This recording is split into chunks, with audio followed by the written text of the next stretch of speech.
आप सभी को नमस्कार। A1IS के इस YouTube प्लेटफॉर्म पे मैं DK उपाध्याय आपका स्वागत कर रहा हूँ। आज का YouTube पर जो टॉपिक है वो बेसिकली मेंस के एग्जाम के लिए ज़्यादा इम्पोर्टेंट है। प्रीलिम्स में भी ऐसे सवाल पूछे गए हैं, लेकिन मेंस में ऐसा पिछले साल ही पूछा गया था। तो आज का जो टॉपिक है वो भारत और बिहार की जलवायु को प्रभावित करने वाले जो मेजर फैक्टर हैं, रीजन हैं, जो इन्फ्लुएंस कर रहे हैं इंडिया और बिहार के क्लाइमेट को, उस पर हम आज बात करेंगे। तो सिंपल सी बात, इसका मतलब ये नहीं है, इस टॉपिक का मतलब ये नहीं है कि सिर्फ ये जो फैक्टर हैं ये इंडिया और बिहार के क्लाइमेट को इन्फ्लुएंस करते हैं। किसी भी क्लाइमेट को, किसी भी टोपोग्राफिकल स्ट्रक्चर को ये सारे के सारे फैक्टर इन्फ्लुएंस करते हैं। उसी में इंडिया और बिहार की भी बात है, थोड़ा सा लोकल बात भी हम करेंगे। जैसे भारत और बिहार की जलवायु को प्रभावित करने वाले मेजर जो रीजन है, अगर जो कहा जाए किसी भी जलवायु को प्रभावित करने वाले जो मेजर रीजन है, मेजर इन्फ्लुएंस जो कर रहा है, उसमें सबसे पहली बात आ जाती है कि कोई भी जलवायु तब उस जलवायु में ज्यादा कॉन्टिनेंटल इफेक्ट होता है, तब ज्यादा टेम्परेचर का डिफरेंट होता है, जब उसकी लोकेशन को हम देखें कि वो कहाँ है। उसका लोकेशन, लोकेशन का मतलब, इस लोकेशन को हेडिंग के रूप में आप ऐसे भी कह सकते हो, उसकी अक्षांशीय स्थिति, लैटिट्यूडनल लोकेशन, वो मतलब किस लैटिट्यूड पर है। किस लैटिट्यूड पर का मतलब, अगर वो इक्वेटर के आसपास है, ध्यान देना है, अगर वो इक्वेटर के आसपास है तो उसमें टेम्परेचर डिफरेंट साल भर में बड़ा कम होगा। टेम्परेचर डिफरेंट मैं कह रहा हूं, टेम्परेचर तो ज्यादा होगा लेकिन टेम्परेचर का डिफरेंट बड़ा कम होगा। अगर जो इक्वेटर के नॉर्थ में या साउथ में है, मतलब इक्वेटर से दूरी है, तो उसमें टेम्परेचर तो कम होगा लेकिन टेम्परेचर का डिफरेंट वो ज्यादा होगा। मतलब एक दिन में टेम्परेचर का डिफरेंस ज्यादा होता होगा। तो हमारा इंडिया इक्वेटर पे तो है नहीं, हमारा इंडिया इक्वेटर के कहीं ना कहीं नॉर्थ में है, और बिहार में भी वही है। तो अगर जो ये इक्वेटर, तो इक्वेटर के नॉर्थ में है, इक्वेटर के नॉर्थ में है, तो पहली बात, अगर जो लोकेशन की बात करें, ध्यान देना, अगर जो स्थिति की बात करें, तो हमारा इंडिया नॉर्दर्न हेमिस्फेयर में है, इक्वेटर से दूर है। इसका मतलब इंडिया का कुछ पार्ट ट्रॉपिकल रीजन में आता है, मतलब ट्रॉपिक ऑफ कैंसर से इक्वेटर के बीच में आता है, और इंडिया का कुछ पार्ट, ये तो ट्रॉपिकल रीजन में आ गया इतना, और इंडिया का कुछ पार्ट कहीं ना कहीं टेम्परेट रीजन में आता है, समशीतोष्ण रीजन में।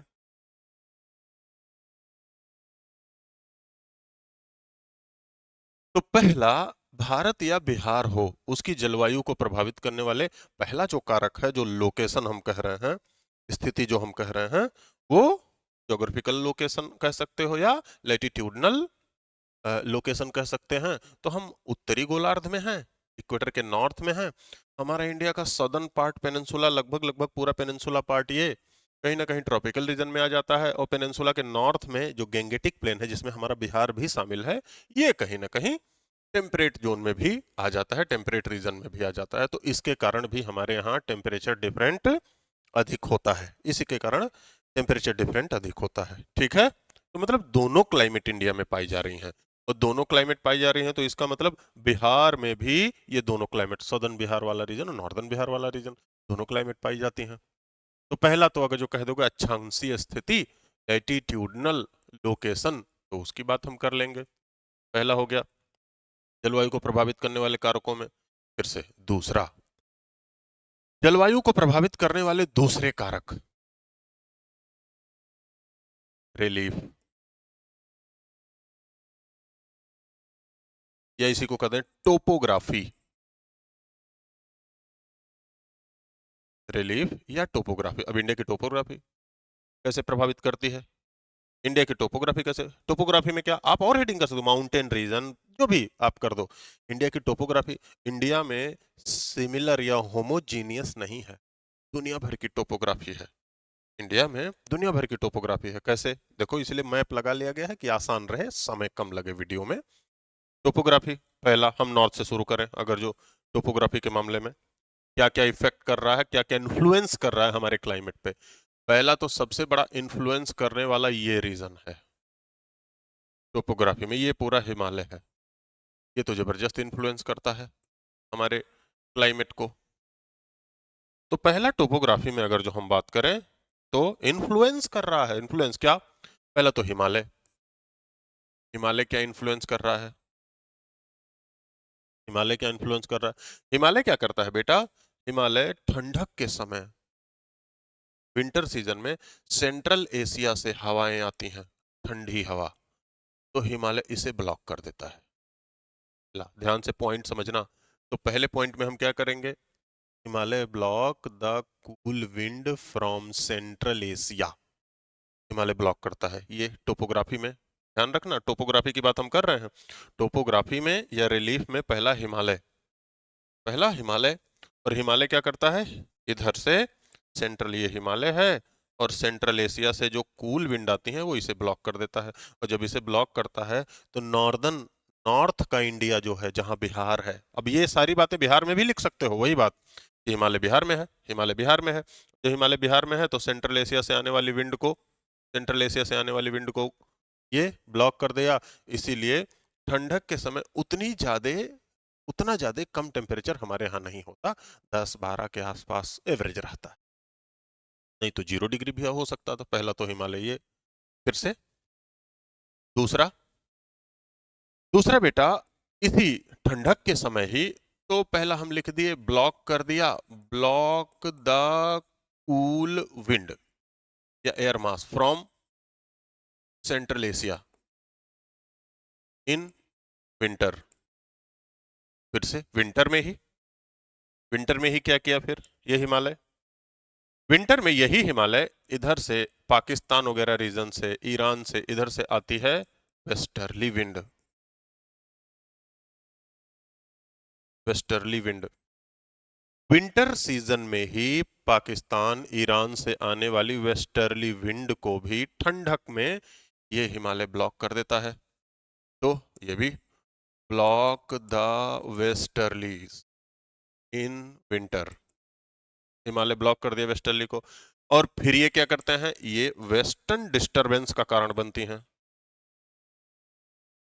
हम हिंदी में कहें पश्चिमी विक्षोभ,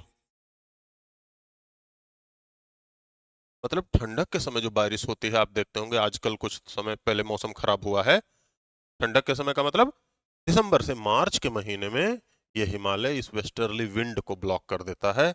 वेस्टर्ली विंड को ब्लॉक करने के नाते, वेस्टर्ली विंड को ब्लॉक करने के नाते फिर यहाँ वेस्ट से ईस्ट में जाने पर, यहाँ पंजाब से वेस्ट से ईस्ट में जाने पर बारिश होती है, वेस्ट में ज्यादा बारिश होती है, ईस्ट में जाने पर बारिश धीरे धीरे कम होती जाती है। और ये रबी क्रॉप्स के लिए बड़ा फायदेमंद है, गेहूं की फसल के लिए और उससे संबंधित फसलों के लिए बड़ा फायदेमंद।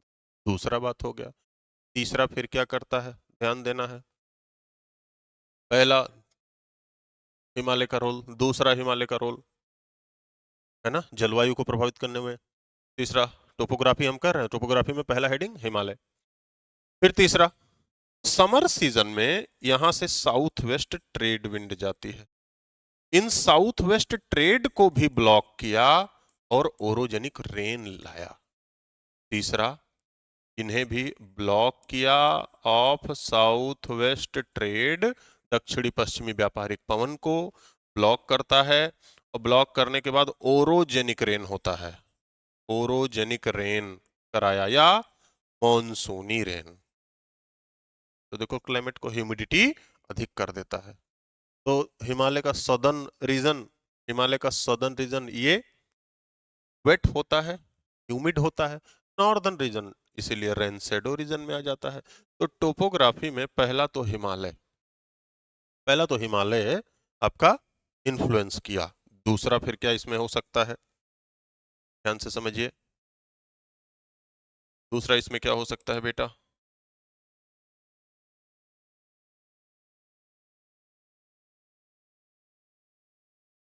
ध्यान दो, हिमालय हो गया, हिमालय के बाद जलवायु को इफेक्ट करने में, कुछ रोल इन्फ्लुएंस करने में यहाँ अरावली भी है।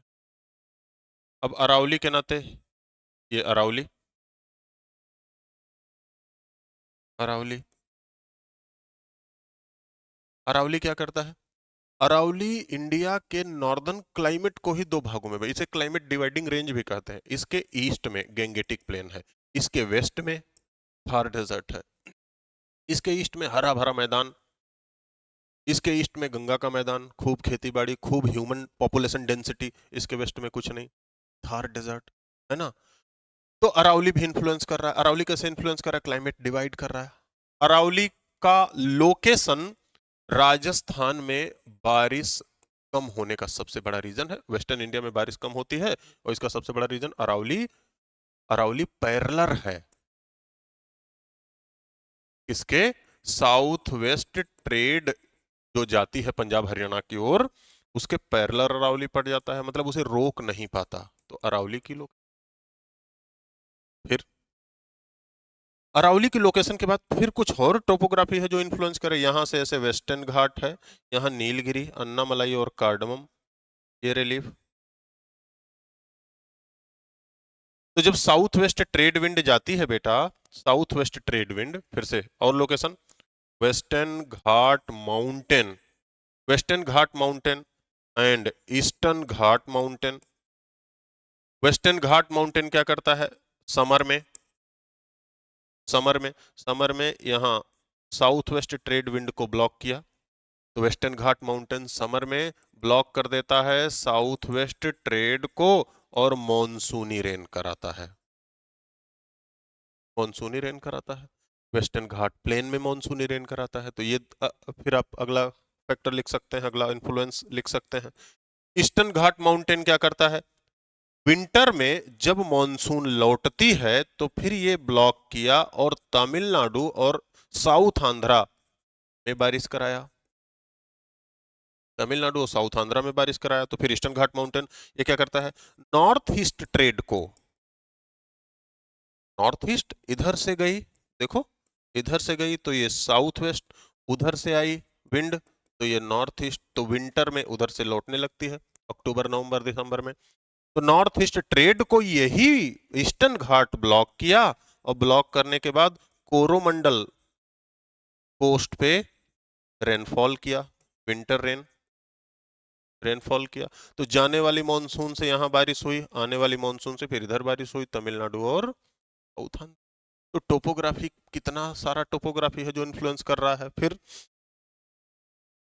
इसी टोपोग्राफी के नाते ये सारे रीजन रेन शैडो रीजन में आते हैं, इसी टोपोग्राफी के नाते। इसी में देखोगे यहाँ विंध्यन माउंटेन है, यहाँ सतपुड़ा माउंटेन है, इसके साउथ में ज्यादा बारिश होती है, नॉर्थ में कम बारिश होती है। यहाँ से हवाएं गंगेटिक प्लेन में जाती हैं, तो गंगेटिक प्लेन एक बेसिन जैसा है, गहरी खाई जैसा है। इसके इधर भी टेबल जैसा उठा हुआ भाग है, इसके इधर हिमालय है। तो टोपोग्राफी मायने रखती ही है। और हमारा बिहार तो गंगेटिक प्लेन में ही है, बिहार तो गंगेटिक प्लेन में है। तो कितनी बातें हुई, ध्यान से देखो। जलवायु को प्रभावित करने वाले कारकों में पहला लोकेशन, दूसरा रिलीफ, या हम क्या बोलते हैं, टोपोग्राफी। लोकेशन और टोपोग्राफी। अगला, ठीक है, इसी में टोपोग्राफी में ही, टोपोग्राफी में ही हमने बात किया, क्या क्या बात किया? टोपोग्राफी में हमने बात किया, देखो ध्यान से, टोपोग्राफी में बात किया हिमालय की लोकेशन, ये तीन फैक्टर यहाँ गिनाए।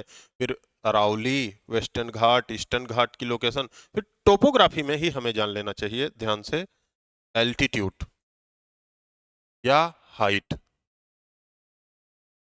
ऊंचाई। ऊंचाई कैसे इफेक्ट करेगा? कोई भी माउंटेन हो, ध्यान दो, कोई भी माउंटेन हो, और यही कारक वेजिटेशन को भी इफेक्ट करेंगे। किसी भी माउंटेन पे ऊंचाई की तरफ अगर जो कोई जाएगा, ध्यान देना, स्टेप समझना, अगर जो ऊंचाई की तरफ कोई जाएगा ऊंचाई बढ़ेगी। तो ध्यान से बेटा थोड़ा सा हल्का सा फिजिक्स इस्तेमाल करना है। हाइट बढ़ रही है, हाइट बढ़ने पर ग्रेविटेशनल फोर्स कम होता है, गुरुत्वाकर्षण कम होता है, जिससे हम हाई डेंस से लो डेंस एटमॉस्फेयर में जाने लगते हैं, ज्यादा सघन वायुमंडलीय क्षेत्र से कम सघन वायुमंडलीय क्षेत्र में जाते हैं। इससे एयर मास का की डेंसिटी कम होने लगती है, ग्रेविटेशनल फोर्स कम हुआ, हाई डेंस से लो डेंस एटमॉस्फेयर में जाने लगे, एटमॉस्फेरिक डेंसिटी कम हो गई, हवाओं का एक्युमुलेशन सघनता कम हो गई, इससे सनलाइट को वो जब हवा की सघनता ही कम है, डेंसिटी ही कम है, तो सनलाइट को ना तो एब्जॉर्ब कर पा रही है ना तो रिफ्लेक्ट कर पा रही है, तो टेम्परेचर कम होने लगा। तो जब हाइट पर हम जाएंगे, जब हाइट पर हम जाएंगे तो सीधी सीधी बात टेम्परेचर कम होने लगेगा। तो हाइट का भी असर होगा, टेम्परेचर कम होने लगता है, हाइट का भी असर होगा। तो जैसे जब आप इंडिया में देखेंगे, ध्यान दें, जब आप इंडिया में कोई लोकेशन देखेंगे, जैसे मान लो यहाँ देखें, यही अमृतसर है, यही अमृतसर है, यही, और यहाँ शिमला है। तो अमृतसर से नॉर्थ में है शिमला, सॉरी शिमला यहाँ है, यहाँ अमृतसर है और शिमला कहीं थोड़ा सा साउथ में है। अमृतसर बल्कि नॉर्थ में है, शिमला थोड़ा सा साउथ में है। मैं अब एग्जैक्ट तो लोकेशन नहीं बता पाऊंगा, लेकिन आप मैप में देखोगे तो शिमला थोड़ा सा साउथ में दिखेगा, लेकिन अमृतसर नॉर्थ में दिखेगा। उदाहरण ध्यान से दिखना है, तो आपको क्या करना है कि अमृतसर में कभी बर्फ का नामो निशान नहीं होता साल भर में, कभी कभी हल्का फुल्का, नहीं तो बर्फ लगता ही नहीं। और शिमला में तो लोग छुट्टियां मनाने जाते हैं बर्फ के लिए, क्यों? शिमला तो हल्का साउथ में है। या ऐसे कहते हैं दोनों एक ही लेटीट्यूड पर है, अमृतसर में नहीं, शिमला में ज्यादा। कारण क्या है? एल्टीट्यूड, क्योंकि शिमला ऊंचाई पर है, ऊंचाई पर होने के नाते एटमॉस्फेरिक डेंसिटी कम, जिससे टेम्परेचर कम है। और अमृतसर, अमृतसर ये कम ऊंचाई पर है, और कम ऊंचाई पर होने के नाते वहां बर्फ की घटना नहीं होती। ऐसे ही करोगे कि यहाँ जयपुर है, जैसलमेर है, इसी के सीधे लैटिट्यूड पर कहीं ना कहीं सिक्किम दार्जिलिंग का एरिया है, इसी के सीधे लैटिट्यूड पर सिक्किम दार्जिलिंग का एरिया है, इसी के सीधे लैटिट्यूड पर हमारा बिहार का कुछ एरिया आ जाएगा। तो इसका मतलब यहाँ तो बर्फ वर्फ का कुछ नहीं नामो निशान होता, यहाँ यूपी में भी कोई बर्फ नहीं, यहाँ भी कोई, लेकिन यहाँ दार्जिलिंग वगैरह रीजन में बर्फ है। तो इसका भी कारण क्या है? इसका भी कारण बेटा यही, एल्टीट्यूड। तो एल्टीट्यूड भी हमारी जलवायु को प्रभावित करता है, एल्टीट्यूड जबरदस्त प्रभावित करता है बेटा। ऊंचाई पर जाने पर टेम्परेचर धीरे धीरे कम होने लगता है, वायु भार जिसे एटमॉस्फेरिक डेंसिटी वो भी लगता है, ऊंचाई भी एक। तो रिलीफ में इतनी बातें कहीं ना कहीं हम लिखेंगे, चाहे वो बिहार के बारे में लिखें या भारत के बारे। तो बिहार के बारे में जब लिखेंगे तो हम ये बात कह देंगे कि बिहार की ऊंचाई ही, बिहार की ऊंचाई ही 60 से 120 मीटर की है। तो 60 से 120 मीटर की ऊंचाई है, इसीलिए बिहार में ऊंचाई के कारण जलवायु को प्रभावित करने वाले स्थान बड़े कम हैं, क्योंकि उसकी ऊंचाई बहुत ज्यादा है ही नहीं। नॉर्थ में, बिहार में नॉर्थ में शिवालिक रीजन है, तो शिवालिक रीजन है तो इसीलिए थोड़ा सा वहां इन्फ्लुएंस करेगा, नहीं तो कुछ भी नहीं है। बिहार में इतनी हाइट वाले रीजन है नहीं, लेकिन भारत में तो ऐसे हैं। अगला, फिर इतनी बातें हो गई, फिर तीसरी बात हम क्या कर सकते हैं जलवायु को प्रभावित करने वाले कारक जो बिहार को इन्फ्लुएंस करेगा? क्या? डिस्टेंस, डिस्टेंस फ्रॉम ओशन,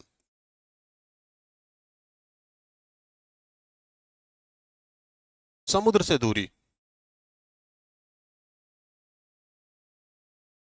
किसी भी स्थान की समुद्र से कितनी दूरी है ये मायने रख रहा है, किसी भी स्थान की समुद्र से कितनी दूरी है, ये तो बेटा ये फैक्टर मायने रख रहा है। जैसे मान लेते हैं, देखो ध्यान से, ईस्टर्न इंडिया, ध्यान देना, ये हिमालय है पूरा, हमें ये भी पता है ये पूरा हिमालय है, ये पूरा हिमालय है, ये पूरा हिमालय है, ये वेस्टर्न हिमालय, ये ईस्टर्न हिमालय।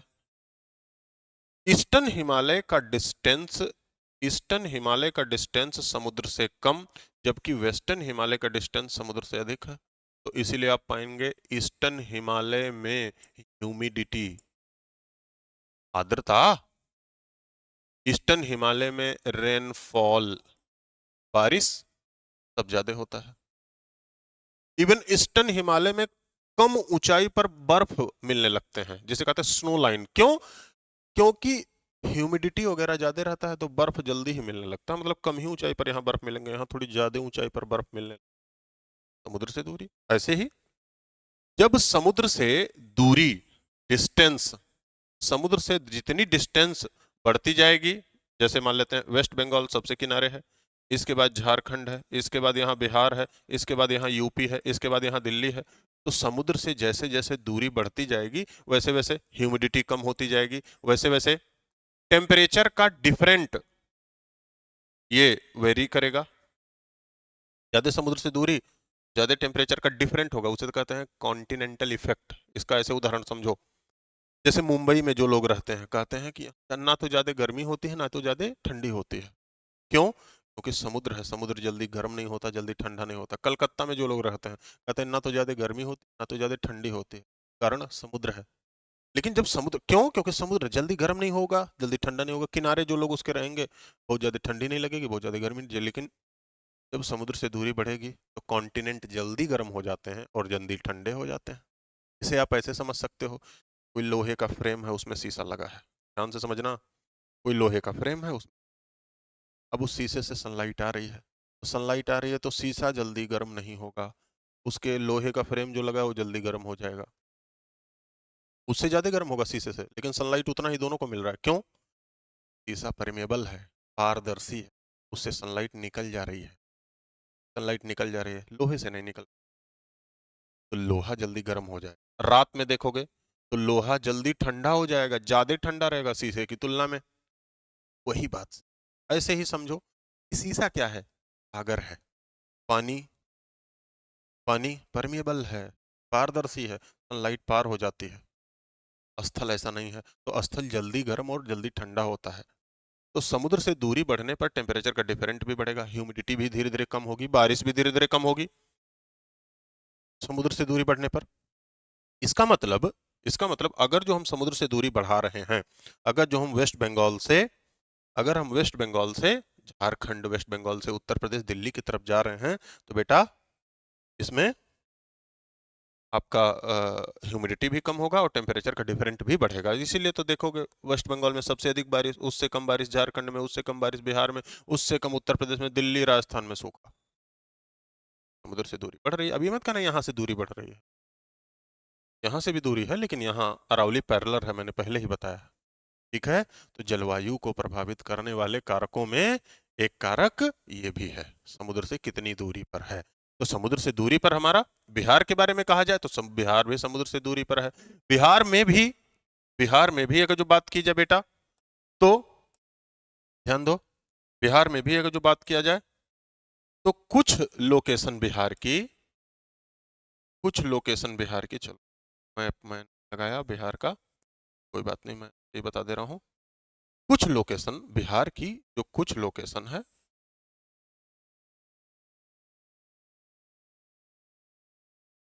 ये ईस्ट वाला रीजन ये समुद्र से कम दूरी पर है, तो यहाँ ज्यादा बारिश होगा, यहाँ ज्यादा बारिश होगा। और धीरे धीरे जो वेस्टर्न रीजन ये समुद्र से दूरी पर है, तो यहाँ कम ह्यूमिडिटी कम बारिश, बात है। ईस्टर्न बिहार वेस्टर्न बिहार को जो बिहार का कहा, ठीक है। तो समुद्र से दूरी का भी प्रभाव पड़ता है। क्लियर? नेक्स्ट, फिर से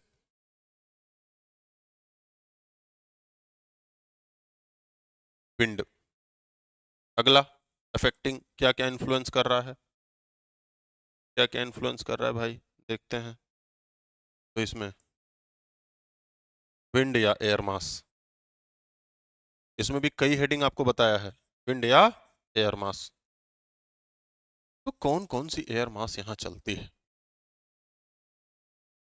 विंड या एयर मास,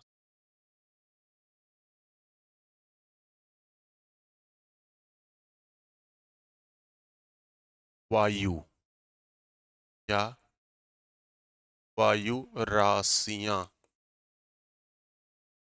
कौन कौन सी विंड यहाँ चलती?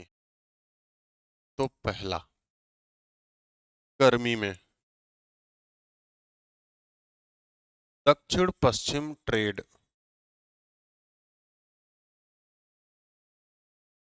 ठंडी में, गर्मी में दक्षिण पश्चिम ट्रेड, या हम ऐसे भी कर सकते हैं,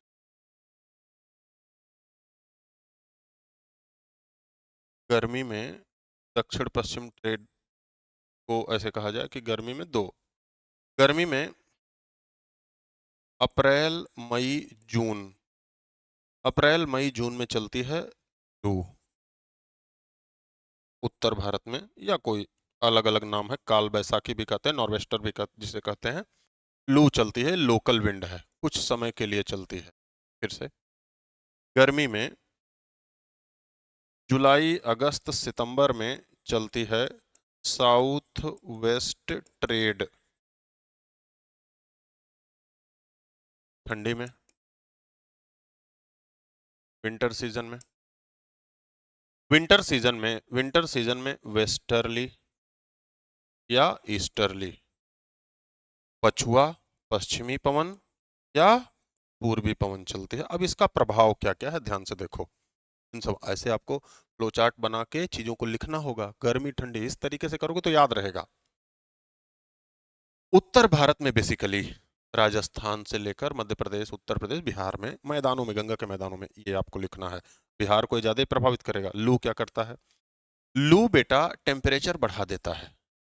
ये टेम्परेचर बढ़ा देता है। टेम्परेचर बढ़ाने के साथ ह्यूमिडिटी एकदम कम कर देता है, मतलब ड्राइनेस ला देगा, ड्राई वेदर कर देगा। इसीलिए लू से तमाम सारी हेल्थ इश्यूज भी होने लगती हैं। डिहाइड्रेशन लोगों को होने लगता है, इवोपरेशन ज्यादा होने लगता है मौसम में।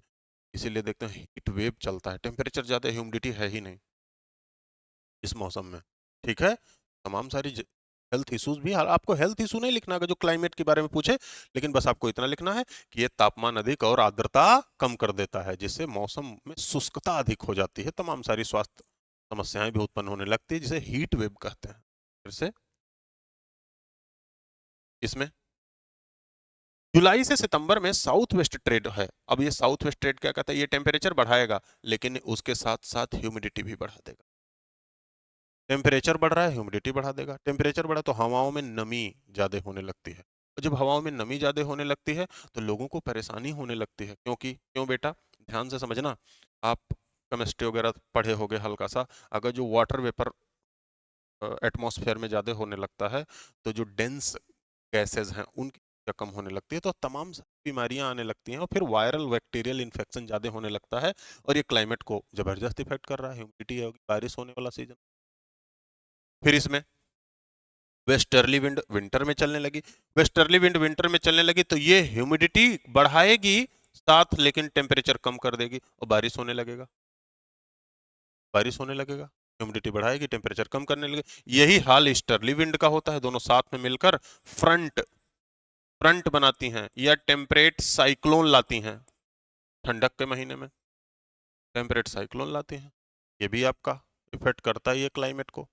क्लियर? तो विंड या एयर मास भी ठंडक में या गर्मी में, ये भी दोनों को प्रभावित करेगा। चाहे वो बिहार की जलवायु, उत्तर भारत की जलवायु हो या पूरे भारत की जलवायु हो, पवन प्रभावित करेगा, विंड या एयर मास इफेक्ट करेगा। क्लियर? अगला, फिर से अगला, वेजिटेशन। वेजिटेशन, वनस्पतियां। वनस्पतियां कैसे प्रभावित करेंगी? वनस्पतियां भी प्रभावित करती हैं। देखो कौन सा मौसम है, कहाँ है। जैसे एग्जाम्पल के लिए,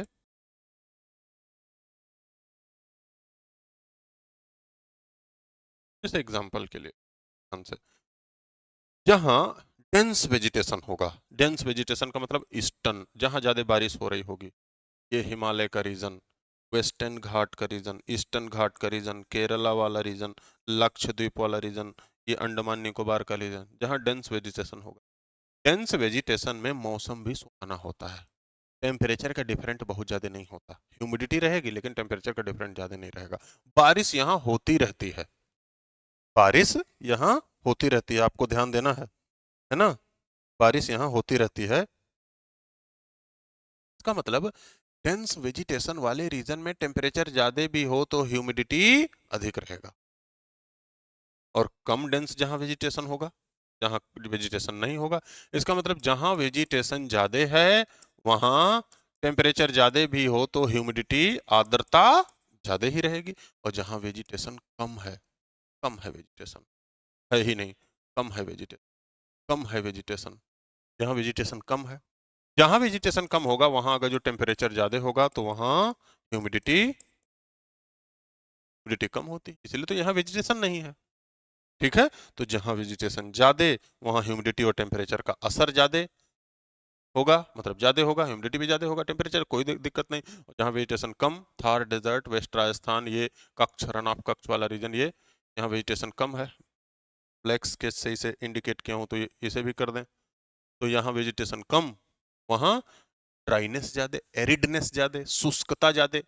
ठीक है, तो जलवायु को प्रभावित करने वाले कारकों में वेजिटेशन भी आता है। ठीक है, अच्छा, और फिर वेजिटेशन अगर जो आ रहा है, अगला क्या हो सकता है, इसी में लिख दें, क्लाउड्स, बादलों की स्थिति। भाई बादल भी अगर जो होंगे, बादलों की स्थिति भी जलवायु को प्रभावित करता है। क्लाउड्स, बादलों की स्थिति, तो इसका मतलब जहां ज्यादा क्लाउड्स होंगे वहां जलवायु में टेम्परेचर कम होगा, जहां कम क्लाउड्स होंगे जलवायु, उस जलवायु में टेम्परेचर ज्यादा होगा। हमारे यहाँ क्या होता है, हमारे यहाँ कहा जाता है 300 दिन तो धूप निकलती ही है, तो इसीलिए हमारा रीजन इस टाइप से है, ज्यादा टेम्परेचर वाले रीजन में आता है, इसलिए सनलाइट के लिए सनलाइट ज्यादा मिलता है हमारे यहाँ, तो सोलर पावर प्लांट के लिए तो हम लोग वो काम कर ही रहे हैं, हालांकि ये टॉपिक अभी नहीं है, 300 दिन तो धूप निकलता ही है। बादल जब रहता है तो बादल रहता है तो उसी हिसाब से टेम्परेचर कम और ह्यूमिडिटी बढ़ ही जाता है, तो बादलों की स्थिति भी प्रभावित करता है। अब जलवायु को वर्तमान में इस समय प्रभावित करने वाला एक पेट कारक है, वो तो आप हर टॉपिक में डालते हो, तो वो भी आपको लिख लेना है, क्लाइमेट चेंज। क्लाइमेट चेंज,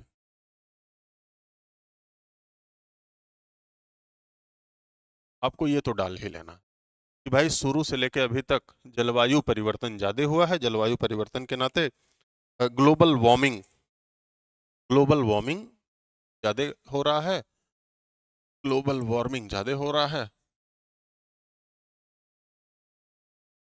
और ग्लोबल वार्मिंग होने से तो ये इफेक्ट इसका जलवायु परिवर्तन जलवायु को प्रभावित कर ही रहा है, जलवायु को प्रभावित कर रहा है, तमाम उसके जो नुकसान फायदे हैं वो तो अलग की बात है, जलवायु को प्रभावित कर रहा है। अभी मैं एक किसी ब्रॉडकास्ट चैनल पे ही देख रहा था, कोई शायद जर्मन टीवी का वो था, उसमें एक बहुत बड़े थिंकर थे, उन्होंने कहा कि जलवायु परिवर्तन के नाते ग्लेशियर्स तो पिघल रहे हैं, साथ में वो कई राज खोल रहे हैं।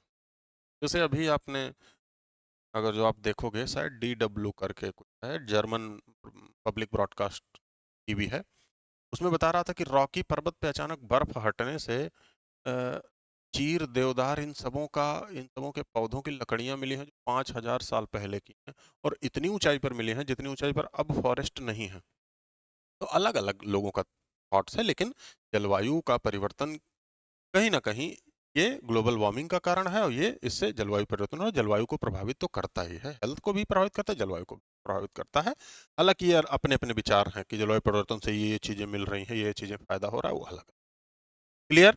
तो जैसे आपसे पूछा जाए उसी तरीके से आप इसमें अपना उत्तर फिल कर दोगे, बिहार या भारत की जलवायु को प्रभावित करने वाले कारक।